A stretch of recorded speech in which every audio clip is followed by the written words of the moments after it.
और जोगी जी प्रदेश के मुख्यमंत्री हैं और यही देखना है कि केशव प्रसाद मौर्य कितना दम कम लगाते हैं। उनकी कुछ राजनीतिक हैसियत है कि नहीं है कि इसी तरह बड़बोलेपन का शिकार है। क्योंकि साथियों नमस्कार, इस वक्त मैं लखनऊ में हूँ, समाजवादी पार्टी कार्यालय के सामने। हमारे साथ बातचीत करने के लिए लौटन राम निषाद हैं, जो किसी परिचय के मोहताज नहीं है। जिस तरह से भारतीय जनता पार्टी में उठापटक चल रही है उसको लेकर चर्चाएं हैं। मैं बातचीत करूंगा। बहुत स्वागत है सर, बातचीत कर। धन्यवाद आपके चैनल को।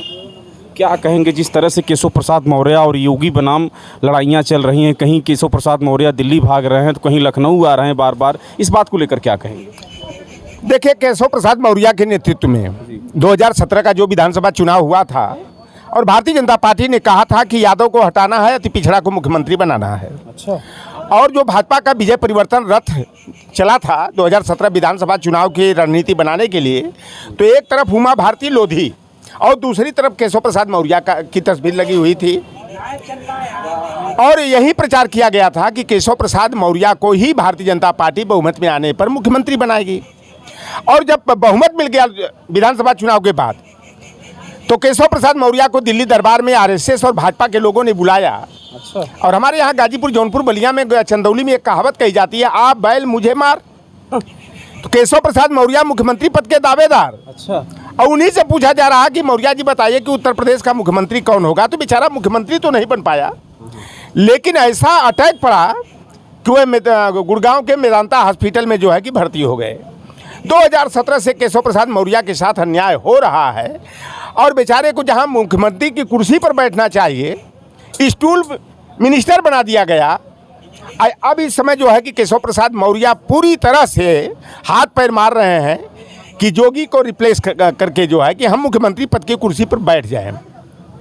और काफ़ी विधायक जो है कि केशव प्रसाद मौर्य के पक्ष में भी हैं, ऐसा सुना जा रहा है। राजनीतिक गलियारों में ऐसी चर्चा है। और हमारी समाजवादी पार्टी तो खुले रूप से ऐलान कर दी है कि 100 विधायक लाओ और मुख्यमंत्री की कुर्सी पाओ। आज अखिलेश जी ने ट्वीट भी कर दिया कि मानसून सत्र के दौरान 100 विधायक लाओ और सरकार बनाओ। तो अगर ये 100, क्योंकि देखिए सरकार बनाने के लिए मैजिक नंबर जो होता है उत्तर प्रदेश विधानसभा का 202 का होता है। समाजवादी पार्टी के पास ऑलरेडी 106 विधायक हैं। अगर 100+ सीटें लेकर के आते हैं केशव प्रसाद मौर्य, तो समाजवादी पार्टी समर्थन देकर के उनको मुख्यमंत्री बनाने से कोई परहेज नहीं करेगी। लेकिन अब यह है कि केशव प्रसाद मौर्य एक नाथ शिंदे बन पाते हैं कि नहीं। अगर एक नाथ शिंदे बन जाएंगे तो समाजवादी पार्टी उनको मुख्यमंत्री पद की शपथ दिलाने में पीछे नहीं रहेगी। तो क्या माने केशव प्रसाद मौर्य के साथ कहीं कहीं धोखा हो रहा है? बिल्कुल धोखा हो रहा है भाई। जिसके नेतृत्व में चुनाव लड़ा गया, बहुमत की सरकार बनी, पहले तो और योगी आदित्यनाथ का कहीं दूर दूर तक नाम नहीं था मुख्यमंत्री पद की दौड़ में, केशव प्रसाद मौर्य का ही नाम था। बाद में मनोज सिन्हा का नाम चला और मनोज सिन्हा जी बनारस में ये मंदिर, भैरवनाथ मंदिर, काशी विश्वनाथ मंदिर, जगह जगह दूध और पानी चढ़ाने में के काम में, माला फूल चढ़ाने में लगे हुए थे। लेकिन तब तक खबर आई कि योगी आदित्यनाथ को प्रदेश का मुख्यमंत्री बना दिया गया। तो ये केशव प्रसाद मौर्य के नेतृत्व में अगर चुनाव हुआ, अति पिछड़ों और पिछड़ों के मुद्दे पर चुनाव हुआ, तो भारतीय जनता पार्टी और आरएसएस के लोगों ने बहुत बड़ा विश्वासघात, धोखाधड़ी केशव प्रसाद मौर्य के साथ नहीं, अति पिछड़ों के साथ किया है। और भारतीय जनता पार्टी का इतिहास में बता दूं, देखो मैं निषाद बिरादरी का हूँ।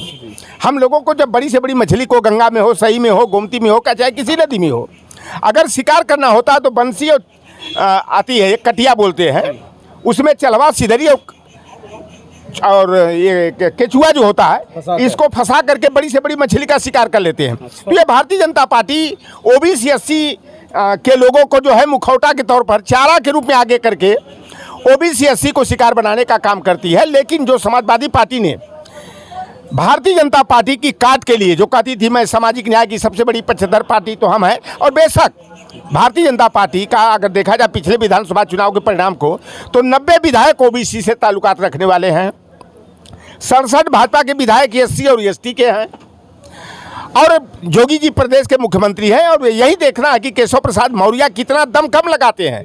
उनकी कुछ राजनीतिक हैसियत है कि नहीं है कि इसी तरह बड़बोलेपन का शिकार है। क्योंकि